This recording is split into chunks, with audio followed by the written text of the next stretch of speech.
Meus irmãos, uma pergunta que vez por outra nós devemos nos fazer é se de fato nós somos convertidos ao Senhor. O evangelho dos nossos dias muitas vezes é um evangelho de convencimento, um evangelho em que a gente se adequa a algumas ideias ou procura adequar as ideias desse evangelho aos nossos pensamentos, ao nosso gosto, à nossa opção política, ao nosso entendimento geral das coisas. E não é muito raro nós vemos momentos em que nós somos confrontados com alguma questão da palavra do Senhor, ou com alguma mensagem, ou alguma situação dentro da igreja, e nós nos decepcionamos porque vemos naquela situação alguma coisa que vai de encontro ao nosso pensamento, vai de encontro ao nosso coração, vai ao contrário daquilo que eu acho que é bom. E isso não só nos perturba, como às vezes nos tira do prumo, nos coloca numa condição de ofendidos, nos coloca numa condição de que nós paramos para pensar e declaramos: mas será que é isso mesmo que eu desejo para a minha vida?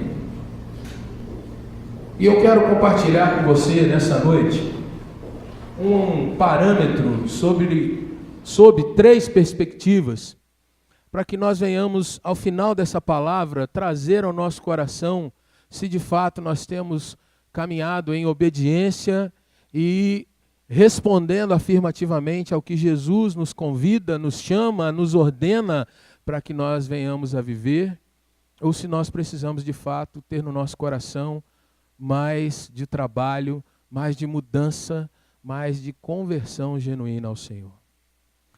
O primeiro parâmetro que eu gostaria de trabalhar com você é o que diz a multidão nesse texto. Se você voltar um pouco o seu texto, você vai ver que ele começa lá no versículo de número 1, com Jesus fazendo um grande milagre no meio da multidão. Jesus estava no mar da Galileia, e o texto diz, o mar que é o de Tiberíades, e o versículo 2 do capítulo 6 diz que uma multidão numerosa seguia, andava atrás de Jesus, mas o próprio texto nos diz, eles tinham visto os sinais de que ele fazia na cura dos enfermos. E aquele grupo tão numeroso andava atrás do Senhor porque entendia que havia algo diferente em Jesus. E Jesus então, irmãos, promove nesses primeiros versículos, a narrativa traz de que Jesus faz uma grande multiplicação de pães e peixes e alimenta cerca de 5.000 homens naquele episódio. As pessoas comem, as pessoas se fartam, e é tão interessante nós observarmos o comportamento da multidão, que o versículo 15 diz que aquela multidão queria pegar Jesus naquela hora e colocá-lo como rei, como o líder deles, como alguém que ditaria as regras e eles seguiriam. Versículo 15 diz, Jesus, sabendo que estavam para vir com o intuito de arrebatá-lo para o proclamarem rei, retirou-se novamente sozinho para o monte. No dia seguinte, os discípulos então seguem para o mar, tomam um barco e remando eles se distanciam daquela região cerca de 4,5 km, 5 quilômetros. E já na madrugada, Jesus vai estar com eles. O outro dia, então, a multidão fica sabendo que Jesus já não estava mais aonde eles haviam sido alimentados. E aí aquele burburinho corre e o povo então vai para onde Jesus tinha se dirigido com os seus discípulos. E aí, irmãos, aquele povo vai atrás e Jesus então começa não mais a tratá-los no sentido de fornecer sinais para que eles fossem alimentados, mas Jesus então começa a confrontá-los no sentido de por que vocês estão andando atrás de mim? E aquele povo, então, começa a declarar, olha, ninguém faz os sinais que você faz. Nós queremos andar porque temos visto que você é talvez o profeta que nós aguardamos, referindo-se a um texto do Antigo Testamento, em que viria o profeta do Senhor. E aí, irmãos, no versículo 29, depois que Jesus é então questionado, o que nós vamos fazer para realizar as obras de Deus? Jesus diz, olha, a obra de Deus é essa, que vocês creiam naquele que por ele foi enviado. E no versículo 30, alguns representantes então questionam a Jesus: que sinal que você faz para que o vejamos e creiamos em ti? E Jesus então, irmãos, começa a discorrer com eles que eles na verdade estavam buscando sinais, eles estavam buscando do Senhor algumas coisas que demonstravam que ele não era um homem comum, mas na realidade eles não estavam aceitando a palavra de que Jesus era o Filho do Deus vivo. O Senhor que estava no meio deles para, de fato, não que eles fossem trabalhados apenas nas suas necessidades, mas que eles reconhecessem e prestassem um culto verdadeiro a Deus.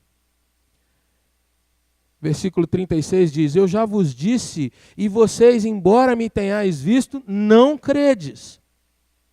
E então Jesus continua trabalhando e falando com eles, irmãos, e no versículo de número 41 começa a haver uma grande murmuração no meio daqueles judeus.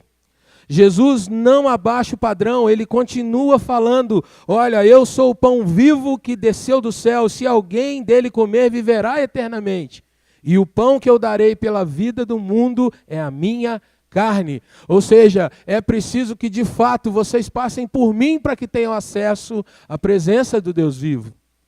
O versículo 52 vai nos mostrar que começa a haver então confusão no meio dos judeus. Há uma disputa, eles querem agora, alguém crê, outro não crê, um fala alguma coisa, outro fala outra, mas eles começam a divergir entre si. E o fato então, irmãos, é que nós chegamos no texto que nós lemos, quando muitos, e agora não mais a multidão, mas o versículo 60 diz: muitos dos seus discípulos. E aí nós não estamos falando apenas dos 12 que andavam mais próximos a Jesus, mas muitos daqueles que estavam bem perto dos 12, andavam com Jesus em várias circunstâncias. Muitos desses começam então a dizer: esse discurso é duro demais. Quem aguenta ouvir tal coisa? Quem aguenta realmente passar por essa situação? Versículo 61 diz que Jesus, que sabia por si mesmo que eles já murmuravam a seu respeito, Jesus pergunta ainda: isso escandaliza vocês? O que Jesus queria dizer para aquela multidão que traria escândalo para eles? A perspectiva daquela multidão, irmãos, era se aproximar do Senhor para obter dele favor. Para obter dele não apenas os sinais prodigiosos com relação à comida que eles haviam experimentado pouco tempo antes, não apenas as curas que ele havia feito e continuaria fazendo, mas mais do que isso, eles queriam alguém que os servisse, no sentido de fazer aquilo que era a sua vontade. A questão de levantá-lo como rei é alguém que os libertaria ou os lideraria numa revolta contra o povo de Roma, que era quem governava aquela região naquele tempo. Eles queriam um Jesus, não que fosse alguém que eles não iriam atrás, eles iriam sim, mas na realidade alguém que fosse manipulado pelas suas vontades. E a perspectiva da multidão, não só aqui, irmãos, mas como nós vemos em outros momentos também, é uma perspectiva egoísta. Uma perspectiva que não vê um Jesus como ele havia dito quem era na sua palavra, mas um Jesus que apenas está a serviço e à disposição daqueles que o buscam naquele sentido. Houve então uma grande deserção, porque Jesus apresenta para aquele povo um elemento novo no meio dos seus sinais. Jesus diz para eles: se vocês de fato querem andar comigo, vocês vão ter que passar pela minha carne, pelo meu sangue. Vocês vão ter que assentir que eu vim para libertar o homem de vocês mesmos, dos seus egoísmos, dos seus desejos. E aquilo era realmente uma mensagem que não dava para engolir. Era dura demais para um coração que ainda não tinha sido trabalhado por Deus. Essa é a primeira perspectiva que eu olho esse texto, irmãos, e gostaria de trazer para você, que muitas vezes, ainda que nós vejamos seguidores, um grupo grande, alguma questão assim, isso não representa que de fato haja conversão, haja mudança, haja uma verdadeira transformação a ponto de se declararem: somos servos do Senhor, somos povo ungido de Deus. Uma outra perspectiva sobre a conversão vem do próprio Jesus. Jesus, quando vê a questão da reação daquele grupo, um grupo grande, meus irmãos, Jesus em momento nenhum abaixa o seu padrão. Jesus não diminui uma letra. Jesus não abre mão de nenhuma vírgula naquilo que ele já havia falado com eles. E é interessante que Jesus não dilui, Jesus não ameniza, Jesus não diminui o seu padrão, a sua base, exatamente porque ele sabia que se ele fizesse isso, isso não mudaria o coração daquelas pessoas. Se Jesus fosse condescendente, se Jesus dissesse: tudo bem, vamos com calma, nós vamos devagar, as coisas vão chegando no lugar. Jesus sabia, irmãos, que aquilo não mudaria o padrão, o coração, a visão, o entendimento daquela multidão. E Jesus, irmãos, não apenas não abaixa o seu padrão, como Jesus não descaracteriza o seu ministério, mesmo que ele venha a perder aquela multidão. Nos nossos dias, irmãos, a gente vê como as pessoas lutam por ter aceitação. Muitas vezes nós não entendemos o porquê que as pessoas estão tão encharcadas de redes sociais, por exemplo. O desejo de ter uma foto, uma palavra curtida, o desejo de que alguém dê um like, um joinha, alguma coisa assim. Nós nem sempre percebemos, irmãos, que na realidade o que está por trás disso é o desejo, muitas vezes, de ter o nosso ego afagado. Ou de ter proeminência. Ou de ter, pelo menos, um pouco mais de sentimento no meu coração que às vezes se vê tão solitário.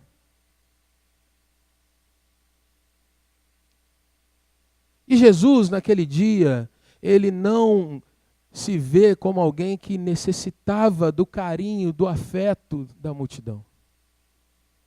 Muito pelo contrário, Jesus sabia qual era o seu ministério, o que ele estava fazendo naquela hora, o sentido da sua pregação, e ainda que a multidão se vá, Jesus não diminui aquilo que ele tem para comunicar. Jesus, então, irmãos, mostra que o padrão para aquele que é salvo, Jesus demonstra, irmãos, que de fato o patamar para que nós venhamos a ser chamados de servos do Altíssimo, crente, gente que é diferenciada, é realmente muito distinto do padrão das multidões. E Jesus não se importava com muitos ou poucos o seguindo, mas de fato ele tinha algo diferente. E isso é demonstrado, irmãos, quando nós lemos no versículo de número 66, Jesus olhando agora para os seus discípulos mais próximos, aqueles 12, e Jesus, ao invés de olhar para eles e dizer: que bom que vocês estão aqui ainda, Jesus, ao invés de dizer para eles assim: olha, vamos recomeçar, as coisas vão dar certo e tarará, não, Jesus disse para ele: peraí, vocês também não querem desistir? Vocês também não querem seguir com os demais? Vocês não querem também se retirar?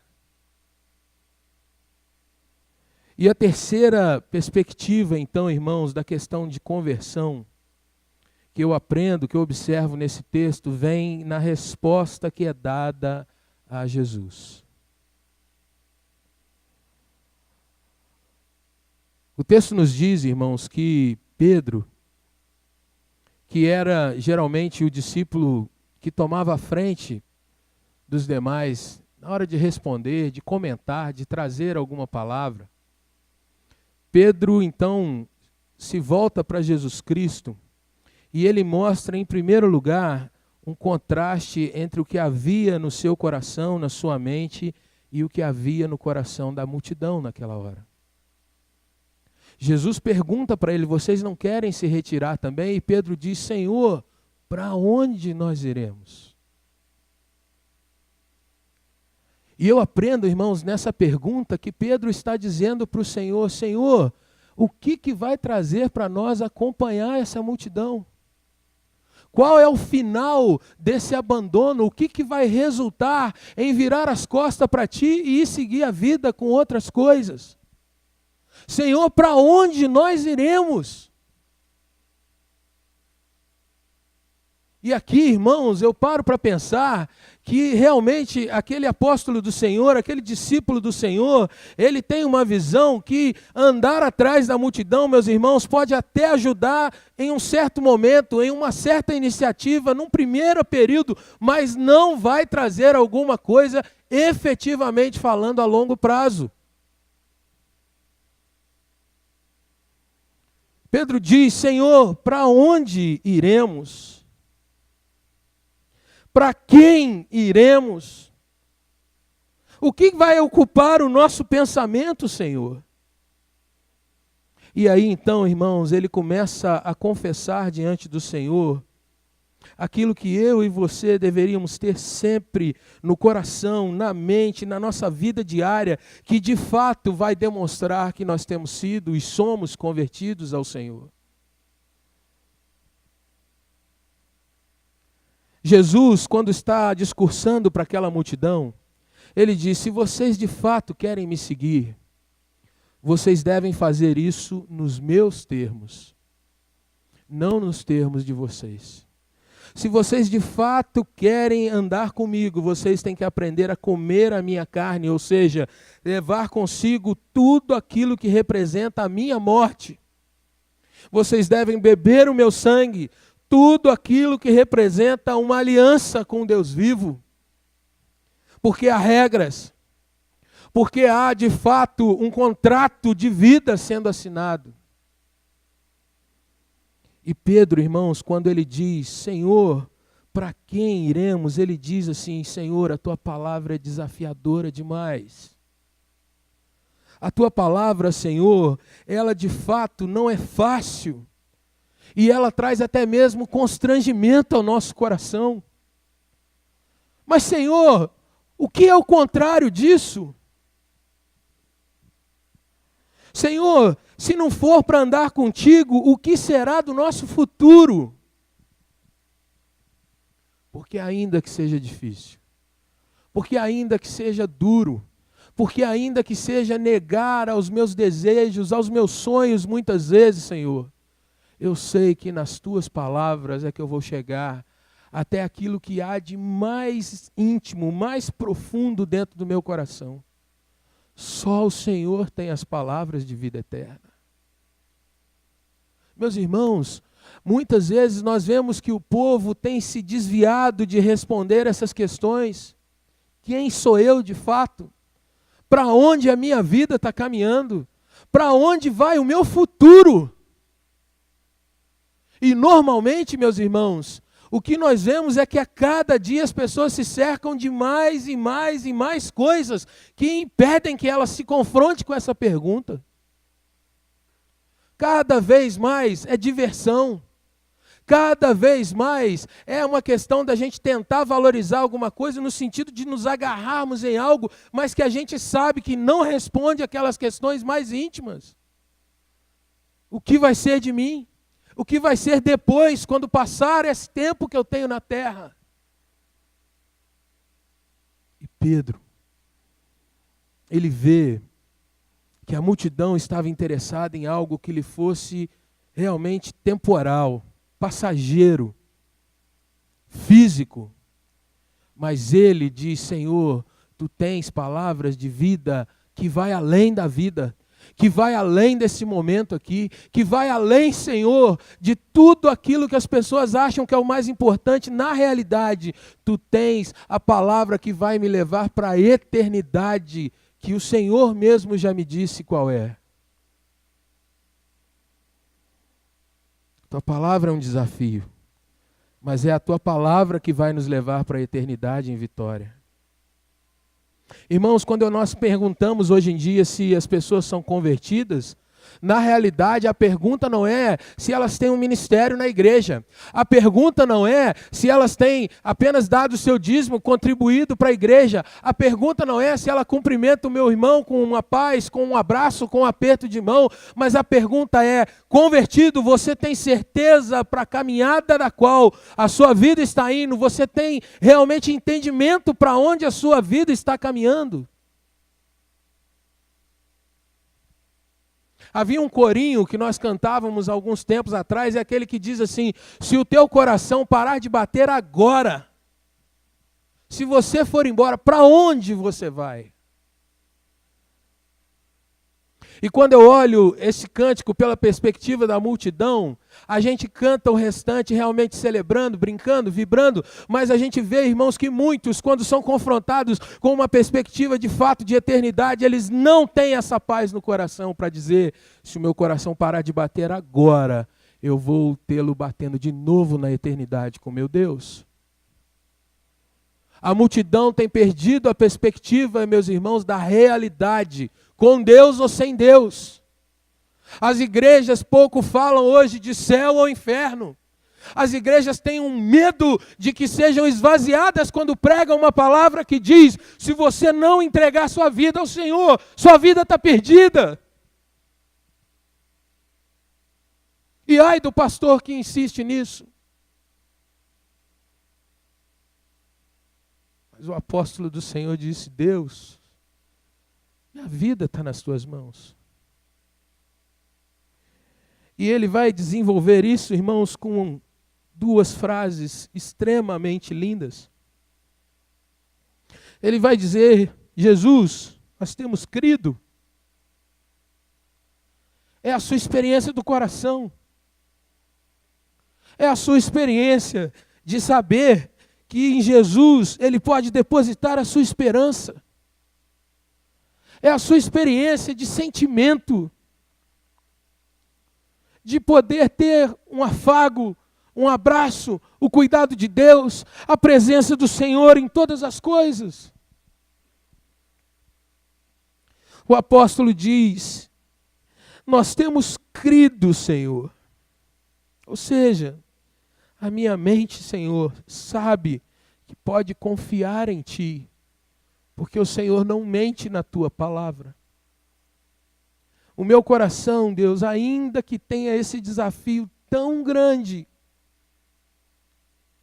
quantas coisas o Senhor nos diz: se alguém quer seguir atrás de mim, negue-se a si mesmo, tome sua cruz. Quando ele diz: o Filho do Homem não tem aonde recostar a cabeça, mas aquele que quer me seguir tem que passar por isso. Pedro diz: nós temos crido nisso, Senhor. Enquanto que a multidão queria o conforto naquela hora, o discípulo do Senhor diz: nós estamos contigo, Pai. Mesmo que isso traga muito desconforto. Mesmo que isso traga, Senhor, muitos tempos de dor.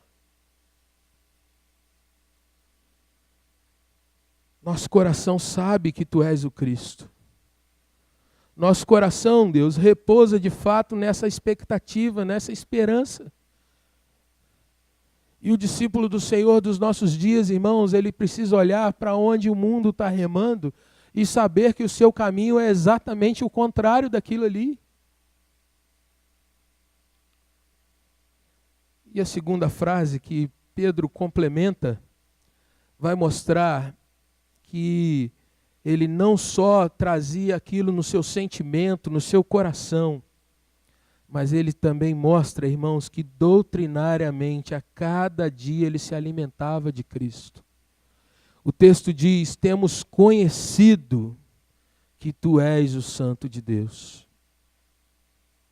Pedro não apenas vê, irmãos, que a relação com Jesus era algo de sentimento, mas era algo também de razão.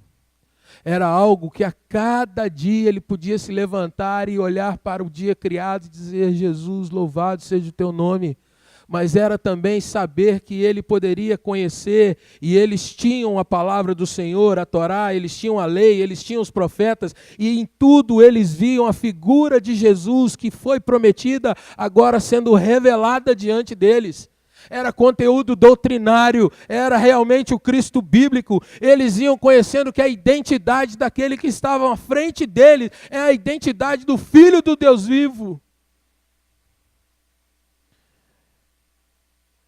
Isso é fantástico, irmãos, porque mostra que muitas vezes ou nós tombamos para um lado quando nós vamos para uma questão de doutrina, de aprender mais da letra, mais dos dogmas da igreja, pensamos em apologética, defender a nossa fé com conhecimento. Mas outros às vezes tombam para uma questão mais sentimentalista, mais mística, pensando mais no aspecto de experiências. Mas os discípulos aqui demonstram, irmãos, que a experiência de ver Jesus multiplicando os pães e também a vivência de saber que aquele Jesus é o Filho do Deus vivo, tudo isso caminhava junto. E o convertido ao Senhor, meu irmão, ele a cada dia, ele tem a graça de saber que é abraçado por Deus, mas ele sabe também que tem o desafio de conhecer a palavra de Deus para que ele não seja muitas vezes enredado com algumas falações que tem por aí. Somos convertidos ao Senhor. Nosso coração repousa confiando que de fato confessamos o Filho do Deus vivo sobre as nossas vidas. Nosso coração, irmãos, mesmo num momento de mais angústia, pode repousar naquela oração: Senhor, não que seja a minha vontade, mas pela Tua palavra, seja feita a Tua vontade sobre a minha vida, porque eu sei que a Tua vontade é maior do que a minha, melhor do que a minha. E paralelo a isso, eu posso dizer: por que a tua vontade é melhor do que a minha? Porque tu és Deus e eu não sou Deus. O Senhor sabe todas as coisas e eu não sei todas as coisas. O Senhor tem me conduzido a cada dia, Senhor, a conhecer mais de Ti. E é por isso que repousa a minha confiança, repousa a minha crença, repousa a minha fé de que tudo nas Tuas mãos vai caminhar para um futuro glorioso.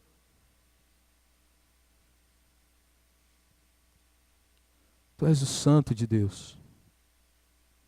Nós cremos nisso, nós conhecemos isso. Tu és o ungido. Tu és o que é separado de todas as coisas. Te servir, Jesus, é muito mais do que eu estabelecer: se o Senhor me der isso, então eu faço aquilo. Te servir, Senhor, é muito mais do que: hoje eu estou desanimado, eu não vou estar na casa do Senhor. Senhor, te servir é na realidade estar todos os dias aprendendo a confiar e andar e me deleitar em Ti. Louvado seja o nome do Senhor. E quando termina aquele discurso, irmãos, eu fico pensando se no lugar, no versículo 70, se fosse em lugar de Jesus, fosse a minha vida ou a sua vida, quando alguém realmente nos traz uma palavra que de fato realmente afaga, mostra confiança, mostra deleite, mostra graça, né? A palavra que o apóstolo libera sobre Jesus, se fosse eu ou você no versículo 70, talvez a gente desse um abraço em Pedro e falava: puxa vida, você hoje me animou, cara. A multidão foi embora, mas que bom que eu posso contar com vocês. Talvez Jesus, né, se tivesse na nossa perspectiva, ia bater no peito e falava: estamos juntos. Mas Jesus ainda dá mais uma endurecida sobre eles. Não escolhi vocês em 12? Mesmo num grupo restrito, ainda tem gente que não sabe o que é isso. Gostaria de encerrar essa palavra, meu irmão, trazendo isso para o nosso contexto. Eu gostaria de trazer uma palavra para o seu coração nessa noite, dizendo para você que em todas as coisas que você colocar a sua mão, você vai ser mais que vencedor. Mas quando eu olho para a palavra do Senhor e quando eu olho para o estilo de vida que muitas vezes nós temos deixado entrar na nossa vida, o que eu gostaria de trazer é que nós realmente fizéssemos um balanço da nossa situação. Jesus trocou um discurso de ser popular por uma situação em que ele glorificava o nome do Senhor e mostrava o padrão de excelência da sua missão, do seu ministério. Nos nossos dias, irmãos, o que vale mais a pena? Ser popular? Ser talvez aquele ou aquela que as pessoas olhem, aponte o seu dedo e diz, lá vai fulano, aquele ali, lá vai aquela irmã, Ou será que nós vamos declarar, Senhor, eu abro mão disso. Não que isso não seja bom, mas eu abro mão disso em favor de fato, honrar o Senhor. Porque eu sei que só o Senhor tem as palavras de vida eterna. Queria te convidar a orar sobre isso. Talvez nessa noite, enquanto nós estamos pregando, muitos irmãos, louvado seja Deus, muitos irmãos têm confessado Jesus como seu Senhor e Salvador. E louvado seja Deus pela sua vida. Louvado seja Deus pelo seu compromisso, pela sua firmeza.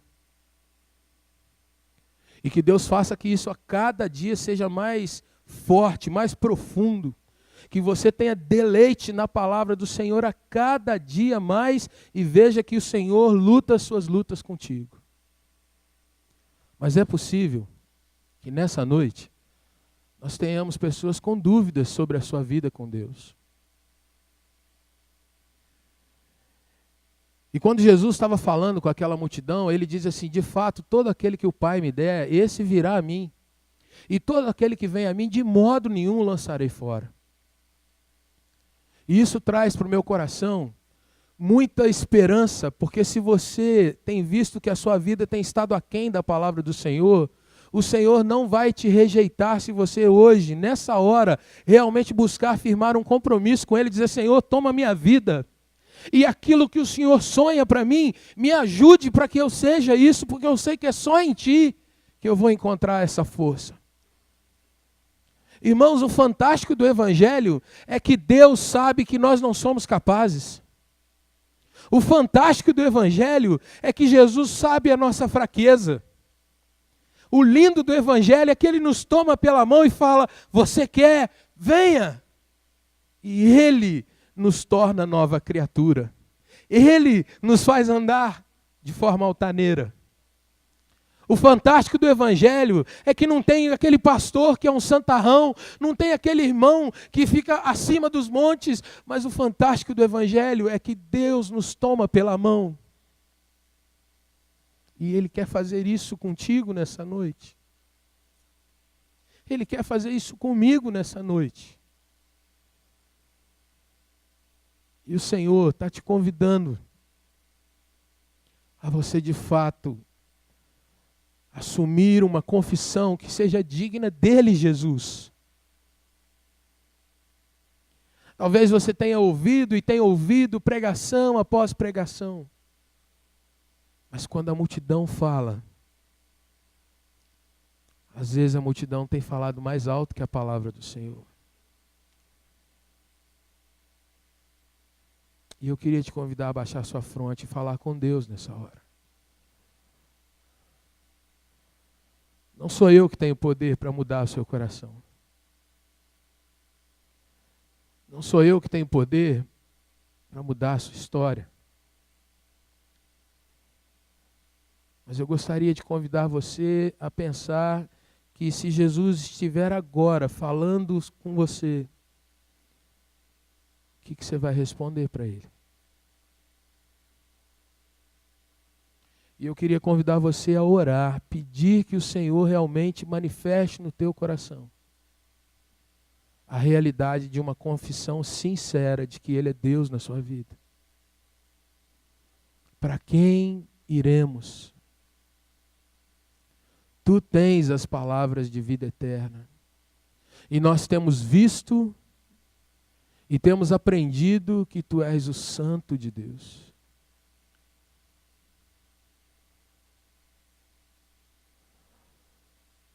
Meu Deus, louvado seja o Teu nome, Pai.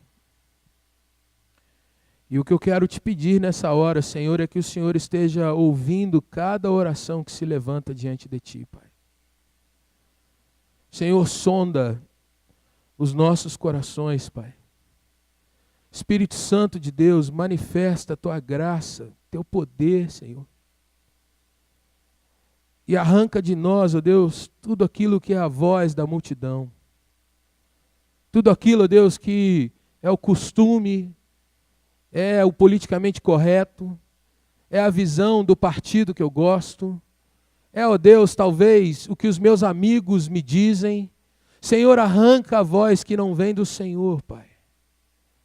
E nessa hora, Senhor Deus, abra o nosso coração, abra a nossa mente, Pai. E, ó Deus, ajuda-nos a confessar o Teu nome como suficiente Salvador. Ajuda-nos, ó Deus, a confessar o Teu nome como aquele que transforma de fato o nosso coração. Ó Deus, ajuda-nos, ó Deus, a confiar em Ti, Senhor, e depositar a nossa vida familiar, nossa vida no emprego. Senhor, os nossos medos, tudo isso ajuda-nos a depositar diante do Senhor e Te declarar: Pai, é Teu, minha família é Tua, o meu emprego é Teu, Senhor, a minha história Te pertence, porque só Tu tens as palavras de vida eterna. Deus, ajuda esse ou essa que nessa hora, Senhor, clama por misericórdia diante do Senhor, que abre seu coração para dizer: Deus, eu não tenho mais forças, eu não tenho conseguido caminhar. Senhor, Santo Espírito de Deus, renova nessa noite essa vida, Pai. Toca nesse coração que às vezes está abalado pela falta de fé, está cansado, ó Deus, porque tem insistido, às vezes só com as suas forças, mas, Senhor, que nós nos lembremos que é no Teu poder, é na Tua palavra, Senhor. Ajuda-nos, ó Deus. Ajuda-nos, ó Deus, a nos lembrar que a vida contigo é uma vida de compromisso, Pai. E quer chova ou faça sol, a nossa vida Te pertence. E nós vamos remando, nós vamos subindo o monte, nós vamos cada vez mais lutando, nós vamos nos santificando. Porque só Tu tens as palavras de vida eterna. Porque só o Senhor, ó Deus, pode nos levar de fato para uma vida gloriosa contigo. Porque só o Senhor, ó Deus, nos ensina e nos educa que a nossa esperança não está apenas nessa vida, mas está na vida eterna, Senhor. Senhor, eu quero Te pedir, Pai, ministra a Tua graça, a Tua bênção sobre esse Teu servo, sobre essa Tua serva que faz essa oração nessa hora. Toma esse coração nas Tuas mãos, Pai. Toma essa mente nas Tuas mãos. E Deus, começa uma nova história nessa noite, Pai. Começa, Senhor Deus, um tempo novo nessa noite. Eu Te imploro, Senhor. Senhor, reaviva a Tua obra na Tua igreja. Mais uma vez eu clamo, Pai. E ajuda-nos a crer, Senhor. Ajuda-nos a perseverar, Senhor. Ajuda-nos, ó Deus, a de fato, mesmo que as vozes contrárias, mesmo que a multidão fale muito alto, que nós tenhamos, ó Deus, a coragem, a decisão, ó Deus, a iniciativa de dizer: Senhor, para quem iremos? Queremos estar contigo a cada dia, Pai. Senhor, assim eu oro, no nome santo do Senhor Jesus. Amém, Pai. Amém.